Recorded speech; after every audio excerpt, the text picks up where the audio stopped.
학령 인구가 줄어들면서 대학 입시에서 미달 현상이 나타나는 가운데 주요 신학대학들도 입시에서 고전을 면치 못하고 있습니다. CBS는 오늘과 내일 두 차례에 걸쳐 신학대 입시 미달 상황과 주요 교단들의 대처 방안을 짚어보겠습니다. 오늘은 먼저 주요 신학대학들의 최근 입시 경쟁률 현황을 짚어봅니다. 최경배 기자입니다. 학령 인구 감소로 인해 대학 입시 경쟁률이 하락하는 현상은 전국 대다수 대학들이 겪고 있습니다. 최근 5년간 전국 대학 정시 경쟁률을 보면 2017년 5.1대 1에서 2020년 4.6대 1, 올해 입시에선 3.6대 1의 경쟁률을 나타냈습니다.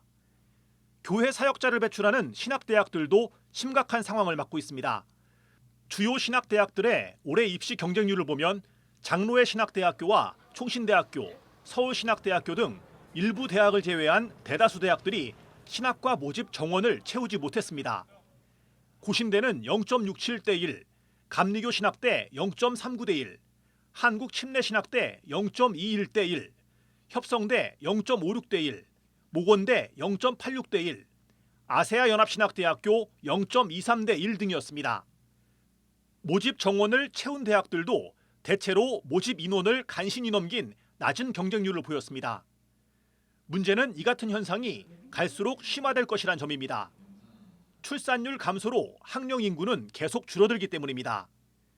대학 입시를 치르는 만 18세 인구는 지난해 51만 2천 명에서 올해 47만 6천 명, 내년에는 47만 3천 명으로 줄어들고 2035년에는 37만 명, 2040년에는 28만 명으로 지금의 절반 수준으로 줄어들 것으로 예상됩니다.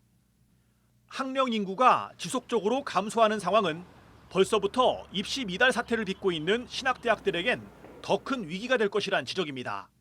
일단 학생들이 줄고 인구가 일단 줄고 해서 지원자들이 준 건 현실이지만 이 가운데서도 타격을 받았던 것은 결국 신학에 대한 관심이 없어졌다는 거죠. 그러니까 교회에 헌신하고자 하는 그 마음이 없어졌다는 거고요. 최근 몇 년 사이 학부뿐만 아니라 목회자 양성 과정인 신학대학원에서도 모집 정원을 채우지 못해 추가 모집에 나서는 일이 많아졌습니다. 신학대학과 신대원 지원자가 감소하는 현상은 학령 인구 감소 현상 외에도 교회에 대한 사회적 이미지가 나빠진 현실을 일부 반영하고 있다는 분석입니다. 요즘 젊은 친구들 가운데 그런 얘기들이 지금 유행하고 있는데 난 아직도 교회 다녀. 이게 뭐 어떤 큰 선언처럼 보이는 그러한 시대가 되어졌다라는 거죠. 이런 가운데서 내가 목회자가 되겠다, 내 이 길을 가겠다라는 것이 상당히 많이 망설여질 것 같습니다. 교단마다 경쟁적으로 신대원 정원을 늘린 결과 자질이 부족한 목회자 배출로 이어졌고, 이는 교회의 신뢰도 하락을 부추기는 악순환이 우려된다는 지적입니다.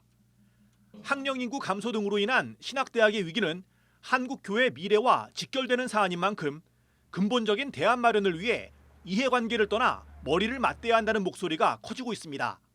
CBS 뉴스 최경배입니다.